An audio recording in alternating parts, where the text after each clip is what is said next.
Olá, estou eu mais uma vez aqui para falarmos de metodologia científica.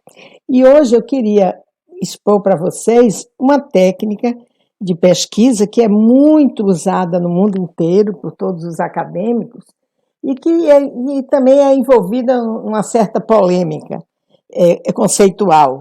Eu estou falando da análise de conteúdo. Vocês devem já ter ouvido falar. Então, eu vou explicar qual é essa divergência que existe entre os acadêmicos sobre a técnica e depois eu vou mostrar, a partir de alguns autores, como vocês devem proceder para executar a sua pesquisa dentro dessa técnica, tá bem? Bem, então, antes de mais nada, eu queria pedir para vocês darem o seu like aí, ficarem até o final da aula e também se inscreverem no canal, porque isso é muito importante para mim, que faz com que o canal se divulgue mais e mais pessoas cheguem aqui, e também o compartilhamento que vocês puderem fazer será muito bem-vindo para nós.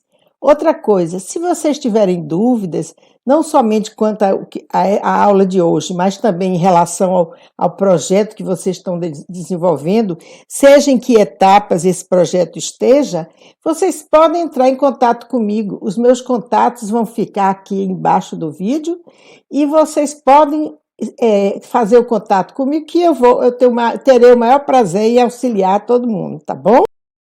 Bem, pessoal, nós vamos descrever e vamos comentar a técnica de análise de conteúdo, conforme eu falei inicialmente.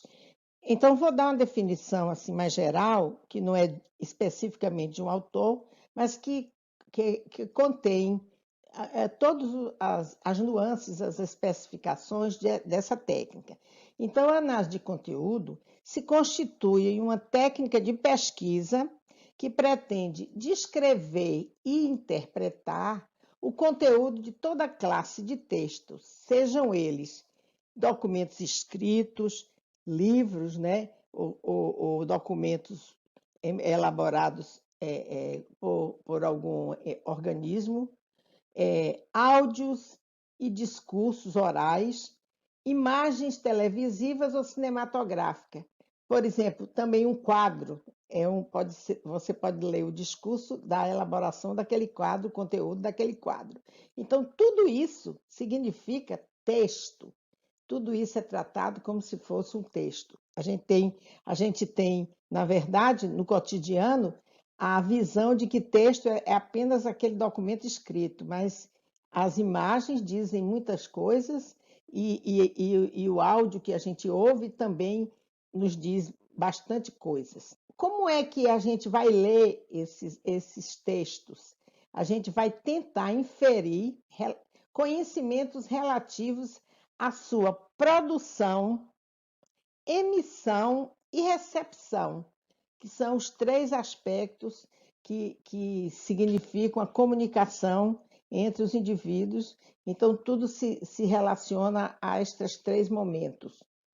E na recepção seria exatamente a mensagem. A mensagem é exatamente o texto. Entenderam isso? Olha, gente, considerando essa definição de análise de conteúdo, nós temos duas visões acadêmicas, duas visões teóricas, que veem essa técnica de uma forma ou de outra. Inclusive, ela é muito próxima da análise de discurso e a primeira visão, que é a de Phillips Hard, a visão de Rios e de outros autores, diz que a análise de conteúdo ela apenas é uma técnica para recolher dados, recolher informações que estão contidas no texto, sem pretender explicar que efeitos esses dados, essas informações querem produzir na comunicação, ou de que maneira, de qual é o sentido com que esses dados foram construídos. Não há nenhuma inferência desses dados na realidade. Portanto, ela seria uma técnica eminentemente quantitativa. Ela apenas vai contar quantas vezes os elementos aparecem e vai registrar exatamente esse aspecto, percentualmente mostrando como é que os elementos se configuram no texto. Nesse aspecto também seria uma análise de significantes, ou seja, de símbolos que aparecem ali, né? Esse símbolo significa na linguagem uma determinada coisa, esse outro outra coisa. Então ele não se deteria para ver o que acontece por detrás do texto. No entanto, a visão de Bardeen, né, de Berenson van Dijk, que é um autor sensacional holandês, de Trivinos e de Cassette Kiel, eles dizem que não, que a análise de conteúdo é muito mais do que isso, né? Ela é capaz de realizar a análise dos sentidos das mensagens, do contexto onde ela foi emitida, investigando a estrutura do texto e realizando nele uma análise interpretativa. Então, não é simplesmente registrar os elementos do texto, mas dar significação a eles, fazer a interpretação dos seus significados. E, nesse aspecto, ele poderá ser um estudo quantitativo ou qualitativo, ou um estudo misto, que tem quantitativo e qualitativo. E também, nesse aspecto, ele iria analisar significados e não simplesmente significantes. Esse aspecto aí não seria delegado apenas à análise de discurso. Vamos falar um pouco agora dos formatos metodológicos que estão implicados na realização dessa técnica. Aqui a visão de Klaus Krippendorff, que em 1990 escreveu sobre análise de conteúdo. Ele traz 6 questões que devem ser colocadas para o pesquisador, que vai realizar uma análise de conteúdo, que ele deve responder para poder ter êxito na sua pesquisa. A primeira é o seguinte: quais são os dados analisados? O que é que você quer analisar? O que é que você quer colher e o que é que você quer analisar? Lembre-se que vocês teriam que remeter isso para os objetivos que vocês estabeleceram e para as variáveis que estão inseridas nesses objetivos. A segunda questão seria a seguinte: como os dados são definidos? Por que eu defini que seriam esses dados? Exatamente porque eu defini que objetivos eu queria alcançar no meu planejamento, né? Então, isso tem que ficar muito claro, esses dados têm que ser muito bem conceituados para que você possa fazer uma pesquisa fidedigna. A terceira questão é qual é a população da qual os dados são extraídos. Ora, quando eu falo de população em pesquisa, eu não estou me referindo apenas à população de pessoas, né? Pessoas que eu vou entrevistar, aquele grupo que eu vou entrevistar. Não, eu estou me referindo a vários elementos que podem me dar dados, que podem me dar informações para eu poder explicar o meu objeto. E, nesse caso da análise de conteúdo, eu não vou analisar pessoas, eu vou analisar população de livros, população de filmes, população de áudios, correto? Então, esses elementos que contêm o texto, onde o texto está contido, são esses os elementos. Então, eu tenho que me referir à população, citando exatamente e tendo com muita clareza na minha cabeça quais são esses elementos que podem me fornecer informações.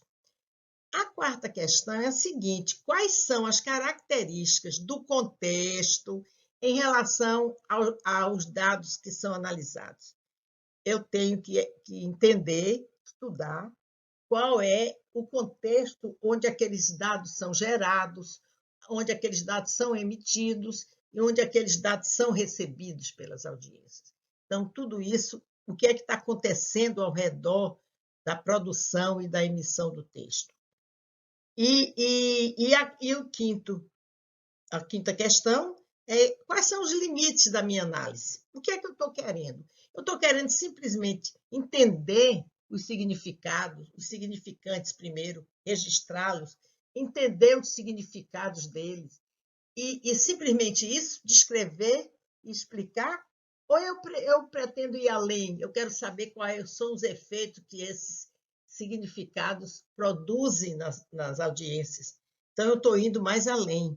Eu preciso definir no meu planejamento de pesquisa, antes de eu fazer a minha análise de conteúdo, eu preciso definir com muita clareza os limites da minha investigação. E o sexto e último conselho, e a questão que traz o Krippendorf, é qual é o objetivo das inferências? Ora, se você constrói um projeto e você vai construir alguma coisa, algumas questões em cima de um objeto, não é? Um objeto de investigação. E você também criou uma tese, um elemento de tese, onde você explica como é que aquele objeto vai se comportar. Antes de você fazer a pesquisa, o seu trabalho é fazer isso. Então, você vai ter que dizer exatamente o que é que eu estou querendo obter, para explicar o quê, correto? Então, eu tenho que definir exatamente as variáveis que estão lá na minha tese, e são elas que eu pretendo entender e pretendo interpretar. Então, eu preciso ter consciência daquilo que eu vou fazer. Entenderam? Agora vamos trazer a visão de Bardeen, o conselho que Bardeen traz para vocês fazerem uma pesquisa de conteúdo. Ela diz que, numa análise de conteúdo, você tem 3 momentos muito especiais que têm que ser entendidos e têm que ser aplicados.